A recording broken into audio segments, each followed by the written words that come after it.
नमस्कार दोस्तों, स्वागत है एसटीजी न्यूज के चैनल में। हमारे साथ आप स्क्रीन पर देख सकते हैं मनीष चौबे जी हैं, प्रदेश महासचिव हुआ कांग्रेस से बिहार से। ये लाइव है और देखिए टॉपिक क्या है। पहले मैं सीधा बात करना चाहता हूँ जो मेरे व्यूअर से, पहले सीधा टॉपिक पर हम बात करते हैं। जीएनएम की ट्रांसफर जो है 4 साल से पेंडिंग है।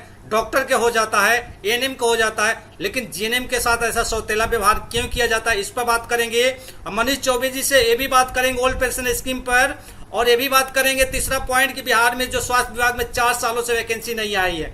पहले तो मनीष जी आपका स्वागत है, आप एसटीजी न्यूज चैनल पर आए। सवाल मेरा सीधा है, आप लोग पटना जाते हैं, प्रदर्शन करते हैं, लाठियां ऑपोजिशन भाजती है, लेकिन आप लोग स्वास्थ्य विभाग के बारे में थोड़ा भी आप ऑपोजिशन के नाते आप लोग आवाज क्यों नहीं उठाते हैं? आगे बोलिए मनीष जी। देखिए, निश्चित तौर पर हम लोग जब भी सरकार के विरोध में प्रदर्शन करते हैं तो बिहार की स्वास्थ्य व्यवस्था के पर सवाल उठाते हैं, शिक्षा व्यवस्था पर सवाल उठाते हैं, रोजगार पर सवाल उठाते हैं, इन सब मुद्दे को लेकर। और हमारा जो अभी पटना में प्रदर्शन था इन्हीं सब मुद्दे को लेकर था, अग्निवीर को लेकर था, बिहार में जो स्वास्थ्य का जो हालत है वो बद से बदतर है उसको लेकर था, किसानों की हालत जो बद से बदतर है उसको लेकर था।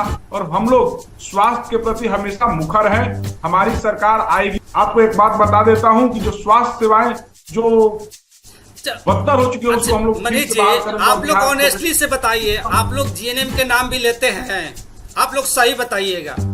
स्वास्थ्य विभाग में जीएनएम का नाम आप लोग लेते हैं। देखिए विधानसभा का इलेक्शन है, वोट स्वास्थ्य विभाग से भी आपको मिलेगा।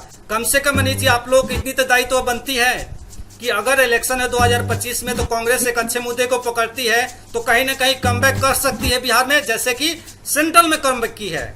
देखिए, आपको बता रहा हूं, हम लोग बिहार में कुछ चंद समय के लिए आए थे सत्ता में, लेकिन विभिन्न विभागों का हम लोगों ने तबादला किया। विभिन्न विभागों का हम लोग ने उनको सौंदर्यीकरण करने का काम किया। बात क्या आप जीएनएम की, तो जीएनएम हम लोग के ध्यान में है, हम लोग के दिमाग में है, और निश्चित तौर पर सरकार बनेगी तो भी जीएनएम का हम लोग जो भी मांग होगा उसको पूरा करेंगे। और सरकार बनने से पहले अगर आप कह रहे हैं और आप जीएनएम का मांग है तो हम लोग के कांग्रेस पार्टी को गंभीरता से लेगी। और महागठबंधन में तेजस्वी यादव, इससे पहले तो सत्ता में वही न थे, नीतीश जी की सरकार थी, दोनों लोग मिलके थे, उस समय भी ये पेंडिंग था।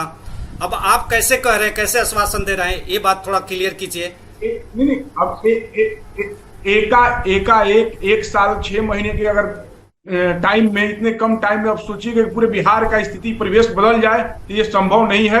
अगर हम लोग का भरपूर टाइम मिलता तो जो भी जीएनएम का मांग हो, स्वास्थ्य विभाग के डॉक्टरों का मांग हो, वो हम लोग काम करने का प्रयास करते। लेकिन आप देखते कि कैसे जो एम्स में जाकर हमारे तेजस्वी यादव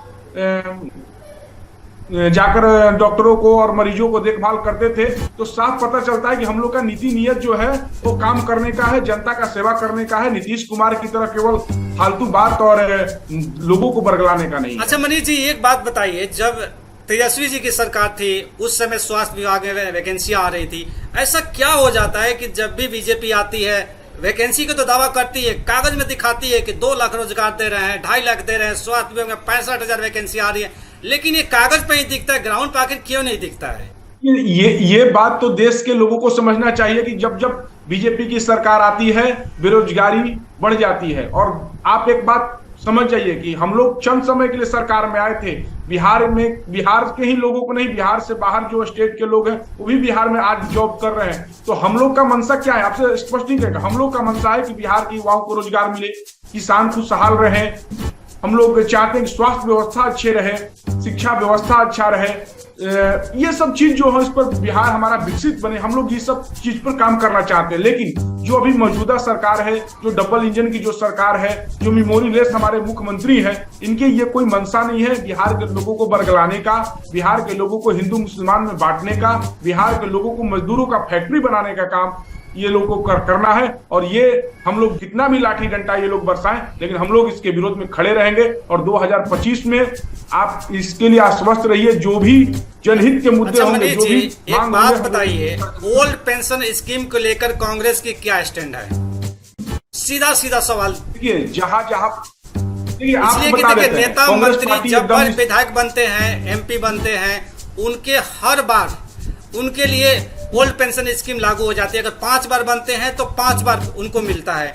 क्या जो स्वास्थ्य कर्मी है, चाहे जो भी तमाम सरकारी संस्था से जुड़े हैं, जो नौकरी पेशा लोग हैं, उनके लिए ऐसा क्यों होता है? सौतेला व्यवहार आखिर सरकार क्यों करती है? देखिए, आपकी मैं तारीफ करता हूँ कि राजस्थान में जब गहलोत सरकार थी, ओबीएस आया था, ओल्ड पेंशन स्कीम आई थी, लेकिन ऐसा क्या हो जाता है कि मेरे बात मोदी सरकार ने तो साफ मना कर दिया है कि ओल्ड पेंशन स्कीम लागू नहीं करेंगे, बात समझिए।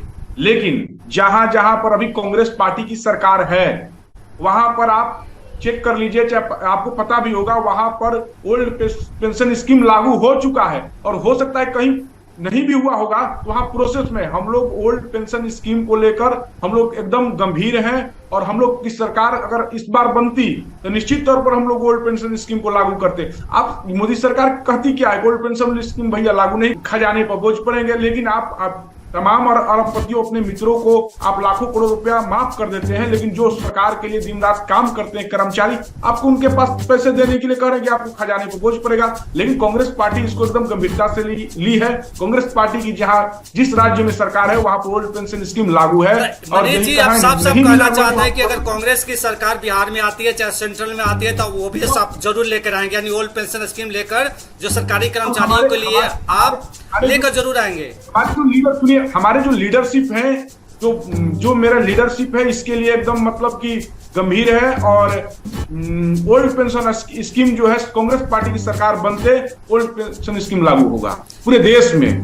मनीष जी, आप हमें टाइम दिया, आज समय की कमी है, आगे हम इस पर और डिबेट करेंगे। आपने बहुत बखूबी से अपनी बात रखी, इसके लिए आपका बहुत बहुत धन्यवाद।